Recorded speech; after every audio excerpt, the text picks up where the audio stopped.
Hi everyone, this is Richa and welcome back to another channel.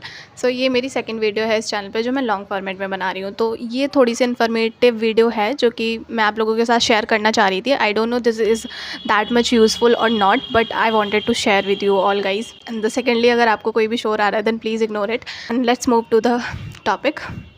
तो मैं आज आपको बताने वाली हूँ कि अगर आप 2026 में अपनी ग्रेजुएशन कंप्लीट कर रहे हो और आपको नहीं पता है कि आपको एक कौन सी पर्टिकुलर जॉब टारगेट करनी है जो आपको एक सिक्योर्ड जॉब प्लस एक अच्छी सैलरी दे सके, तो यहाँ पे मैं आपको बताऊँगी कुछ जॉब्स जो कि आप गवर्नमेंट लेवल की ले सकते हो with a bit consistency and the hard work. अगर आपको नहीं पता है, अगर आप श्योर नहीं हो अपने करियर को लेकर या फिर अपने किसी भी जॉब प्रोफाइल को लेकर, अभी तक आपने नहीं सोचा एंड यू आर थिंकिंग कि ग्रेजुएशन हो जाए एक बार, उसके बाद देखेंगे क्या सीखना है या क्या करना है, तो ये एकदम परफेक्ट टाइम है इस वीडियो को देखकर। अगर आपको आइडिया नहीं मिल रहा है तो आप थोड़ा सा ट्राई कर सकते हो। ये this is just a awareness video. वैसे बहुत जिन लोगों का टारगेट फिक्स है उनको तो पता होगा, बट जिनको नहीं पता है मैं उनको ये चीज़ बताना चाह रही हूँ कि अगर आप ग्रेजुएट हो चुके हो या इस साल होगे, तो आप जो सबसे अच्छी जॉब्स टारगेट कर सकते हो वो है बैंक्स की जॉब। बैंक्स की जॉब, अब बैंक्स की जॉब में भी कंपटीशन है, प्लस पढ़ाई है, प्लस आपको उसमें मेहनत चाहिए, बट उसमें आपको बहुत ज़्यादा हाई लेवल की पढ़ाई नहीं चाहिए। हाई लेवल से मेरा मतलब है कि अगर आप बहुत ज़्यादा नहीं, थोड़ा सा भी हार्ड वर्क करते हो तो आप बैंक की कोई ना कोई एक जॉब तो ज़रूर ही निकाल लोगे। तो अगर आप फाइनल ईयर में हो और अभी 2026 में अपनी ग्रेजुएशन कंप्लीट करोगे, तो ये आपके लिए सबसे बेस्ट टाइम है। मतलब this month of January 2026 to start preparing for the banking exams. और आप, ऐसी बात नहीं है कि आपको बहुत ज़्यादा पढ़ने की ज़रूरत है या फिर पढ़ना तो पड़ेगा क्योंकि वो आपकी ग्रेजुएशन मांग रहे हैं, तो ऑफकोर्स आप में इतनी कैपेबिलिटी तो होगी कि आप पढ़ सकते हो, जॉब के लिए पढ़ सकते हो, एग्ज़ाम्स निकाल सकते हो। बट आपके पास एक ऑप्शन है कि आप चूज़ कर सकते हो कि आपको कितने टफ़ लेवल का एग्ज़ाम निकालना है या फिर कितने लो लेवल का। लो लेवल से मेरा मतलब है कि आप स्टार्ट स्मॉल से कर सकते हो, बट धीरे धीरे जैसे आपका इंटरेस्ट और आपकी पढ़ाई थोड़ी सी अच्छी होती जाती है तो आप हाई लेवल की जॉब्स भी बैंक में ले सकते हो। बैंकिंग आपको काफ़ी सारी प्रोफाइल्स में जॉब करने का ऑप्शन देता है। अब यहाँ पर गवर्नमेंट जॉब भी आप निकाल सकते हो। आप किसी भी लेवल की आरआरबी, एसबीआई और या फिर आईबीपीएस के किसी भी जॉब प्रोफाइल के लिए प्रिपरेशन कर सकते हो। बैंकिंग एग्ज़ाम्स आर लाइक जहाँ पे आपने 6 से 7 महीने भी अगर बहुत अच्छे से पढ़ाई कर ली और अगर आप का लक सपोर्ट किया तो आपको इतनी अच्छी जॉब मिल सकती है that you might to guys not have even think. So I am here to sharing about the bank exams. Bank exams you know कि कितने इम्पॉर्टेंट होते हैं एंड एक कॉमर्स ग्रेजुएट तो आराम से उसे टारगेट कर सकता है। बट अगर आप कॉमर्स ग्रेजुएट नहीं हो, आप किसी भी स्ट्रीम से ग्रेजुएट हो, तो बस आपकी थोड़ी सी मेहनत भी आपको बैंक एग्ज़ाम्स दिलवा सकती है। अब मैं आपको बताती हूँ कि आपको क्या करना है। तो देखो, पहले तो आपको बैंकिंग के बारे में सर्च करना है। अगर आप ऐसे कोई बच्चे हो जिन्होंने नहीं सोचा है कि मुझे बैंकिंग में जॉब करनी है या फिर बट उन्होंने ये भी नहीं सोचा कि मुझे एग्जैक्टली करना क्या है, तो वो ये चीज़ ट्राई कर सकते हैं एक बार। तो ज़्यादा कुछ नहीं है, आपके लिए बहुत सारी जॉब प्रोफाइल्स हैं इन बैंक।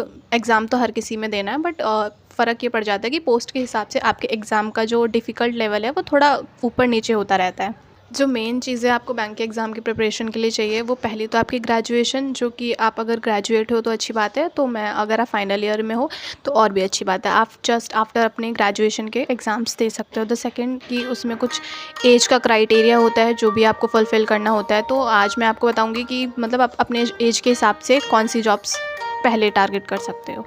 तो मैं जिस एग्ज़ाम्स के लिए प्रिपरेशन कर रही हूँ, मैं अपनी ग्रेजुएशन को देखते हुए और अपनी एज, हालांकि मैं जिस पोस्ट के लिए प्रिपरेशन करना चाहती थी, मैं इस साल तो उनके लिए प्रिपरेशन नहीं कर पाऊँगी क्योंकि उसमें मेरे एज का जो क्राइटेरिया है वो फुलफ़िल नहीं हो रहा है। तो मैं जो मेन 2 एग्ज़ाम्स टारगेट करने वाली हूँ वो है एसबीआई जेए, मतलब SBI clerk, and IBPS PO, जो आफ्टर ग्रेजुएशन जिनके फॉर्म में भर सकती हूँ। क्योंकि अगर मेरा ग्रेजुएशन इस साल का कंप्लीट हो जाएगा तो उनके नोटिफिकेशन भी आ चुके हैं। बहुत सारे जो बैंकिंग के बच्चे उन्हें पता होगा, उनके नोटिफिकेशन आ चुके हैं, उनकी एग्ज़ाम डेट हो चुकी है क्योंकि अगस्त में, और अगस्त से पहले ही मेरे फाइनल सेमेस्टर के एग्ज़ाम हो जाएंगे, तो होपफुली मेरा रिज़ल्ट भी आउट हो जाएगा उस टाइम तक। तो इसलिए मेरी जो 2 पोस्ट हैं जो मैं जिनके लिए प्रिपेयर करने वाली हूँ वो ये हैं। अब ये मैंने क्यों सिलेक्ट किए हैं, क्योंकि इनमें जो एज का लिमिटेशन थी वो 20 से लेके 28 30 तक था। I don't know, last date तो नहीं पता, बट स्टार्टिंग 20 से थी। तो 20 तो मेरी कंप्लीट हो चुकी है, बट 21 मेरी कंप्लीट नहीं हुई है, जो कि इस साल हो जाएगी नोटिफिकेशन आउट होने से पहले। बट मेन क्या है कि कट ऑफ डेट का जो नोटिफिकेशन आउट होता है तो उससे पहले होना चाहिए आपका एज 21 कंप्लीट, तभी आप टारगेट कर सकते हो बैंकिंग के एग्ज़ाम्स के कुछ ऐसे post just like SBI PO और RRB ग्रेड B। ये दोनों पोस्ट आप 21 से पहले टारगेट नहीं कर सकते हो। तो ये रिक्वायर्ड है कि आपकी 21 की एज कंप्लीट हो रही हो, जो कि मेरी नहीं हो रही है। तो मैं इनके लिए तो नहीं कर सकती हूँ, बट मैं जो 2 एग्ज़ाम्स के लिए कर सकती हूँ वो 20+ एज के लिए था, तो जो कि मेरी अच्छे से कंप्लीट है एंड मैं इनके लिए फ्रीली प्रिपरेशन कर सकती हूँ। एंड सब्जेक्ट्स इनमें जो आते हैं वो mainly reasoning, quant, English and current affair आते हैं, और भी चीज़ें आती हैं। तो ये सारी चीज़ें हमें पढ़नी पड़ेंगी। तो ये सारी मेरी चीज़ें थी। एंड इसके बाद आप अपने एज के हिसाब से, अपने स्टडी लेवल के हिसाब से चीज़ें चूज़ कर सकते हो। इससे भी इससे हाई पोस्ट भी हैं और इससे लो पोस्ट भी हैं। आप कोई भी पोस्ट निकाल सकते हो, बट आपको एक सिक्योर जॉब तो मिल ही जाएगी बैंकिंग में। हाँ, पढ़ना आपको पड़ेगा और आपके ग्रेजुएशन का क्राइटेरिया कंप्लीट होना चाहिए। ये चीज़ें होती हैं बैंकिंग एग्ज़ाम के। अगर आपने नहीं सोचा अभी तक आपको कौन सी जॉब करनी है और कौन सी नहीं, तो आप बैंकिंग में ट्राई कर सकते हो। अगर बाई चांस अगर आपने हार्ड वर्क कर लिया और आपकी जॉब लग गई तो काफ़ी अच्छी ये जॉब लग जाएगी आपकी। और जब तक आपका बेस नहीं बन जाता है आप ये जॉब्स को कंटिन्यू भी कर सकते हो। अब मैं इन जॉब्स के बारे में बहुत ज़्यादा चीज़ें नहीं जानती हूँ, तो मैं तो वो चीज़ें आपको एक्सप्लेन नहीं कर सकती हूँ।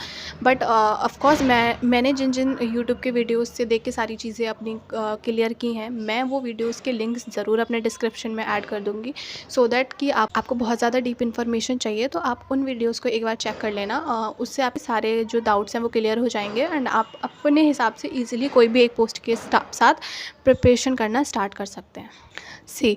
काफ़ी सारी पोस्ट होती हैं जो आप एक साथ कितने भी पोस्ट के लिए प्रिपेयर कर सकते हो अगर आप एलिजिबल हो तो, ठीक है। But in starting I would like to suggest कि बहुत सारी चीज़ों के एक साथ तैयारी नहीं करनी है। आप मेनली जो आपको लगता है कि आप कर लोगे या जिनके लिए आप पढ़ लोगे, वो 2 से 3 आप पोस्ट सेलेक्ट कर लो और उनको एक साथ प्रिपेयर करो। अगर आपके जो गोल्स हैं वो एकदम क्लियर होंगे तो आपकी प्रिपरेशन थोड़ी सी इजी हो जाएगी। अब अगर फर्स्ट बार में ही काफ़ी सारी चीज़ें एक साथ करने का ट्राई करोगे तो हो सकता है कि चीज़ें बिगड़ जाएं। तो आप अपने नॉलेज के हिसाब से और अपने स्टडी करने के हिसाब से कोई भी 2 से 3 पोस्ट एक बार में टारगेट कर सकते हैं। तो जैसे कि मैंने 2 पोस्ट इस साल के लिए करी हैं, अगर होता है तो ठीक है और नहीं होता है तो नेक्स्ट ईयर के लिए जो मुझे 2 पोस्ट और करनी थी लाइक RRB ग्रेड B और SBI PO, तो मैं उनकी भी साथ में प्रिपरेशन कर पाऊँगी नेक्स्ट ईयर तक। और क्योंकि मैं ये 2 पोस्ट की IBPS PO और SBI JA के प्रिपरेशन अभी से कर रही हूँ तो मुझे उनका आइडिया तो हो ही जाएगा। तो मैं उनके रिवीजन से भी अगर कंटिन्यू करूँगी तो it would be easy for me. तो मेरा तो क्लियर 2 पोस्ट हैं, आप अपने अकॉर्डिंग चूज़ कर सकते हैं। एंड यही था मेरा पर्पज़। अगर आप लोगों को नहीं पता है कि आपको ग्रेजुएशन के बाद कौन सी एक मतलब पर्टिकुलर जॉब टारगेट करनी है, तो ये काफ़ी अच्छा है। अगर आप कॉमर्स ग्रेजुएट हो तब तो और भी अच्छा है, बट आप किसी भी स्ट्रीम से ग्रेजुएट हो आप कर सकते हो बैंकिंग की तैयारी। और बहुत लोग तो जॉब के साथ भी ये एग्ज़ाम्स निकालते हैं। तो बस यही मेरा मोटिव था आप लोगों के साथ चीज़ें शेयर करना कि आप ग्रेजुएशन के बाद क्या कर सकते हो। तो अगर आपने नहीं सोचा अभी तक तो आप बैंकिंग के बारे में सोच सकते हो, स्टार्ट कर सकते हो। This month is perfect for you. काफ़ी सारी एग्ज़ाम्स की डेट आउट भी हो चुकी हैं, जैसे कि IBPS PO की एग्ज़ाम डेट तो आउट हो चुकी है, बट SBI की अभी नोटिफिकेशन नहीं आया है। तो आपके पास टाइम है इनफ, आप कर सकते हो। तो ज़रूर देखना, ज़रूर सोचना एंड एक बार तो ज़रूर ट्राई करना। Hope you guys found this video useful. अगर आपको कोई और भी डाउट हो या फिर आपको कुछ भी जानना हो तो आप कमेंट कर सकते हैं। हालांकि मुझे भी उतनी चीज़ें पता नहीं है, बट मुझे रिसर्च करने में काफ़ी अच्छा लगता है एंड मैं चीज़ें शेयर कर सकती हूँ मेरे नॉलेज के हिसाब से जो चीज़ें मैंने सीखी हैं। तो आप कमेंट कर सकते हैं अगर आपको कुछ भी पूछना है या फिर बताना है। अगर मैंने भी कभी कहीं कुछ गलत बोला तो आप उसको भी रिकरेक्ट कर सकते हैं, बट मैंने सिर्फ अपनी बेसिक सी नॉलेज आप लोगों के साथ शेयर की है, क्योंकि ऐसा नहीं है कि हर किसी को ही पता था कि वो बैंक के एग्ज़ाम्स देंगे। बहुत लोगों को तो पता होगा, आई नो, बट बहुतों को नहीं पता होगा। तो ये वीडियो उन लोगों के लिए थी। अगर आपने अभी तक कुछ नहीं सोचा है तो आप इन सब के बारे में सोच सकते हैं, थोड़ी सी रिसर्च कर सकते हैं एंड कोई भी एग्ज़ाम चूज़ कर सकते हैं। Hope you guys found this video useful. मैं मिलती हूँ आपको नेक्स्ट वीडियो में। Okay, bye.